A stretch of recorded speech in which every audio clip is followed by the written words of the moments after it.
Bismillahirrahmanirrahim. My dear students, as you know, we are discussing about the judiciary of India, and now today we'll discuss the High Court. Now, as you know, the Supreme Court is the final court in India, and from Supreme Court we get high courts. There are various high courts in India, and below high courts, there are different kinds of subordinate courts. Now, the first high court to be established कहाँ पे establish किया गया था? पहले high court को कलकत्ता में, ठीक है। तो ये कौन सा वक्त था, कौन सा टाइम था? 1862, that means when British were ruling India. उसके बाद बॉम्बे में और उसके बाद मद्रास में, ठीक है। अच्छा, आजकल अगर हम देखेंगे जो प्रेजेंट सिचुएशन, प्रेजेंट टाइम में कितने हाई कोर्ट्स हैं इंडिया में, तो 24 हाई कोर्ट्स हैं। अब इसमें सिर्फ एक ही ऐसी यूनियन टेरिटरी थी, दिल्ली, जिसमें हाई कोर्ट था, लेकिन अब चूँकि JNK भी एक UT बनाई गई रिसेंटली, ठीक है, तो उसके बाद हम कहेंगे कि जो UTs हैं, 2 UTs ऐसी हैं, 2 यूनियन टेरिटरीज जिनमें हाई कोर्ट्स है, ठीक है। ओके, अब हम देखेंगे कंपोजिशन जो हाई कोर्ट में होता है जजेस की। हाई कोर्ट जो है उसमें एक तो chief justice of high court होते हैं और बहुत सारे जजेस होते हैं। फॉर एग्जांपल रिसेंटली हम देखेंगे कि जो JKUT में जो हाई कोर्ट है उसमें अब 13 जजेस हैं, ठीक है, और chief justice of high court भी है। तो इसमें जो स्ट्रेंथ है वो 17 जजेस की है, ठीक है। इस तरह से बाकी जो हाई कोर्ट्स हैं उनमें भी अलग अलग जो स्ट्रेंथ है जजेस की वो डिफरेंट होती है। तो इसमें हमारे कॉन्स्टिट्यूशन में आपको याद रखना है कि जजेस की जो फिक्स, हम कहेंगे कि कोई नंबर नहीं है, फिक्सड नंबर। तो ये डिस्क्रिशन होती है हमारे प्रेसिडेंट के पास कि कितने हाई कोर्ट, किस हाई कोर्ट में कितने जजेस होने चाहिए। अच्छा, अब देखेंगे कि जो ये जजेस और चीफ जस्टिस होता है हाई कोर्ट का, इनको जो अपॉइंट करते हैं, चाहे वो जज हो हाई कोर्ट का या चीफ जस्टिस हाई कोर्ट का हो, तो हमारे प्रेसिडेंट साहब ही उनको अपॉइंट करते हैं। अब हम क्वालिफ़िकेशंस की तरफ जाएंगे। तो क्वालिफ़िकेशन क्या होनी चाहिए एक हाई कोर्ट का जज बनने के लिए? तो पहली क्वालिफ़िकेशन है कि वो एक सिटीज़न होना चाहिए इंडिया का, और दूसरी बात आपको याद रखनी है कि वो एक जुडिशल ऑफिस को होल्ड करता हो 10 साल तक, यानी कोई भी जुडिशल ऑफिस किसी भी टेरिटरी में हो इंडिया के, 10 साल तक वो उस ऑफिस को होल्ड करना चाहिए, ठीक है। उसके साथ साथ वो एडवोकेट हाई कोर्ट का हो और 10 साल तक कंटिन्यूसली उसमें वो एज हाई कोर्ट काम एज एडवोकेट किसी भी हाई कोर्ट में काम करता हो, ठीक है।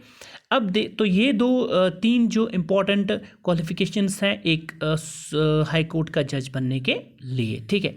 अब हम देखेंगे कि अपॉइंटमेंट जो जजेस की वो किस तरह होती है। तो मैंने पहले ही कहा कि जो भी जजेस हैं chief justice of India, chief justice of high court हैं, तो दोनों को, हाई कोर्ट के चीफ जस्टिस और जो जजेस हैं जजेस हैं हाई कोर्ट के, दोनों को जो अपॉइंट करने वाली अथॉरिटी है वो तो प्रेसिडेंट साहब है, ठीक है। अब हाई कोर्ट का जो चीफ जस्टिस है उसको प्रेसिडेंट अपॉइंट करते हैं, मगर वो पहले चीफ जस्टिस ऑफ इंडिया के साथ कंसल्टेशन करते हैं और जो उस पर्टिकुलर स्टेट का गवर्नर हो, ठीक है।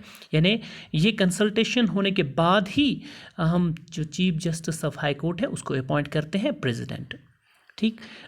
उसके साथ अब जो बाकी जजेस हैं जिनको हाई कोर्ट में अपॉइंट करना है, तो उसके लिए जो चीफ जस्टिस है और गवर्नर है और chief justice of high court है, यानी chief justice of India, governor of the particular state और चीफ जस्टिस उस पर्टिकुलर हाई कोर्ट का, तो वो पहले कंसल्ट करते हैं प्रेसिडेंट के साथ, ठीक है। आपको आती है बात समझ? यानी अगर बाकी जो जजेस हैं हाई कोर्ट के, अगर उनको अपॉइंट करना है तो क्या करना पड़ेगा? Chief justice of India, governor of the particular state और chief justice of that particular state जिसमें ये अपॉइंटमेंट होगी, तो ये सारे लोग जो हैं, चाहे वो चीफ जस्टिस ऑफ इंडिया हो, गवर्नर हो या chief justice of high court हो, तो ये कंसल्ट करते हैं प्रेसिडेंट के साथ। उसी के बाद फिर प्रेसिडेंट उनको अपॉइंट करते हैं। अब ओथ की बात आएगी। जो भी chief justice of high court है और बाकी जो जजेस हाई कोर्ट के हैं, वो सारे के सारे जो ओथ हैं वो गवर्नर के साथ सामने लेते हैं, यानी they take oath before the governor of the state. या अगर गवर्नर मौजूद नहीं है तो जो भी पर्सन वो अपॉइंट करें तो उसके सामने ओथ सेरेमनी हो जाती है। ठीक है, अब आपको ये बात याद रखनी है कि जब बाकी जजेस की, chief justice of high court के बगैर जो बाकी जजेस हैं हाई कोर्ट के, अगर उनकी ओथ का मसला हो तो वहाँ पर गवर्नर ही ओथ देगा, लेकिन chief justice of that particular high court को वहाँ पर ज़रूरी मौजूद होना होता है। ठीक है, उसके बाद हम देखेंगे टर्म ऑफ ऑफिस। जो भी हाई कोर्ट का जज होता है वो ऑफिस को होल्ड कर सकते हैं up to the age of 62 years, यानी जैसे ही उसकी एज 62 हो जाती है तो वो ऑटोमेटिकली रिटायर हो जाते हैं। अब आपको ये भी याद रखना है कि अगर कोई भी हाई कोर्ट का जज हो, रिज़ाइन करना चाहे या chief justice of high court हो, तो वो रिज़ाइन कर सकते हैं, लेकिन वो रिज़ाइन किसको लिखते हैं? प्रेसिडेंट ऑफ इंडिया को। ठीक है, इसके साथ साथ जो भी हाई कोर्ट का जज हो या chief justice of high court हो उसको रिमूव भी किया जा सकता है, लेकिन रिमूव प्रेसिडेंट करते हैं, मगर किसकी रिकमेंडेशंस पर? पार्लियामेंट की रिकमेंडेशंस पे। इसमें भी आपको याद रखना है, जिस तरह से सुप्रीम कोर्ट का चीफ जस्टिस होता है, इस तरह से इसमें भी ये होता है कि अगर लोकसभा में ये मोशन पास की जाती है कि किसी जज को रिमूव करना है, तो वहाँ पर 100 जो मेंबर्स हैं मौजूद होने चाहिए उस मोशन को आगे लेने के लिए। ठीक है, और अगर राज्यसभा में होगा तो वहाँ पर 50, यानी जिस तरह से हमने कहा सुप्रीम कोर्ट में बात की थी, तो इस तरह से हाई कोर्ट में भी होगा। फिर वहाँ पर एक कमेटी बनेगी, 3 मेंबर कमेटी की। तो कमेटी जब ये गिल्टी किसी भी जज या chief justice of high court को पाएगी तो फिर उसको रिमूव किया जाता है। तो इसमें लास्ट में आप ये बात भी याद रखो कि मैंने कहा था सुप्रीम कोर्ट का जो भी जज है वो रिटायरमेंट के बाद प्रैक्टिस नहीं कर सकता किसी भी कोर्ट में। अब यहाँ पर जो हाई कोर्ट का जज होगा, जब वो रिटायर होगा तो वो प्रैक्टिस कर सकता है।